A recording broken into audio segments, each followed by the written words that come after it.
Peter Barnes joins us, political strategist. This kind of, just what we're seeing now, Peter, is sort of sealing off the optics, if you like. It's been a beautiful couple of days for the visuals in that respect, doing what we do best with bands and horses and marches and all sorts of carriages and goodness knows what else. And there it is on the lawn of the Prime Minister's official residence, the Red Devil's land, with a massive flag of each country attached to their back. Yeah, it's something that we do very well, isn't it? But the president came here with the promise of pomp, pageantry and trade. That was the main thing. That's why he's here. You know, let's not forget that, you know, we have the tariff situation and we got this brand new American tech deal. You know, there's it's quite a lot for Keir Starmer to kind of bang the drum about here, actually. However, I have a feeling it's going to all come crumbling down when they go in front of the press, because it's going to be front and centre. What did you know about Peter Mandelson? Yep. And that's going to be the end of it. Yeah, and of course the curious thing about the Mandelson story, another one of these many kind of stories that come along every now and again in life, there is a bizarre crossover with Donald Trump, of course, because the same, that both men have been plagued by the same name, Jeffrey Epstein. That's bound to be referenced at some point by a journalist who's awaiting there, as will things like recognising Palestine as well. Yeah. These are the things that Starmer hopes don't come up, but as sure as night follows day, they absolutely will, Peter. I can't think of a single thing Starmer would want to come up, if I'm being brutally honest, because the Bank of England has kept interest rates where they are. We've had the state of Palestine, we've had Epstein. You know, it's been probably the worst 2 weeks for a prime minister I can think of for some time, actually. You know, it's just one thing after another. But we have to remember, all of it was self-induced. All of these crises, all of this situation, everything he finds himself in is because of his actions and because of the actions of his government. 100%. You know, I don't have any sympathy for him at all. Yeah, it's very hard to muster any kind of in that respect. Of course, the press conference. Of course, it was going to be 2:20, so we get this kind of detail. Like the day before, you get a rough idea. 2:20 to 2:30, and I sat there this morning thinking this will never happen at 2:20 or 2:30, and we know that they've only just gone in from the Chequers lawn, so we could be another 20 minutes or so as they make their way to wherever this is taking place. As the guy that used to help put these things together, they never run on time. Yeah. What is it that stops it, Peter? What is? Well, you know, it's the leader of the free world, or the prime minister. You know, things tend to crop up every now and then that they need to take care of, but also they naturally run behind anyway. You'll find the number 10 in general runs about, I think somebody averaged it out at about 5.5 hours behind every single day in terms of its productivity and where it's supposed to be. Because if you go back to the old Harold Macmillan quote, the worst thing about being prime minister is events, dear boy, events. And, you know, whenever these things happen, there's always something else that's going to happen. You know, you can't plan for the unforeseen, but, you know, they do their best. But, yeah, I have to admit, this time around, Trump loves to ramble, but he's taken it to a whole new level recently. Yeah, I don't have any sympathy. I don't have any sympathy for the press people either, if I'm being honest. Yeah, I can remember as well, you know, years ago when Nigel Farage interviewed Donald Trump and he sat in a radio studio pretty much all afternoon. It was penciled in for 1 o'clock, and of course, you know, the White House are saying, well, the president will be ready when he's ready, and of course his diary is full.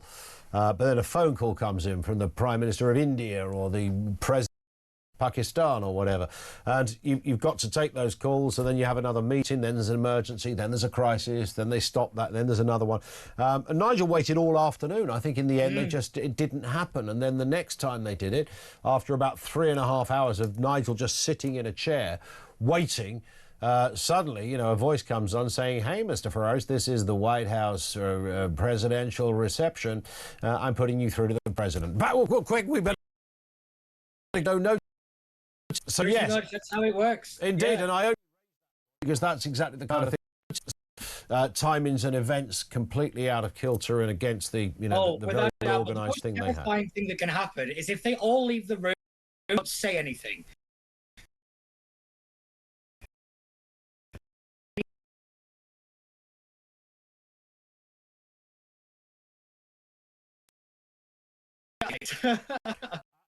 on. In terms of this one, we said at the beginning, Peter, the optics, no one's going to criticise that, and there's really nowhere on the planet that can put it on in quite this way. I said at the very beginning, a banquet in a castle with a king. That's the kind of thing that most countries around the world have written in their history books. Yeah. For us, also, it's how we still do it.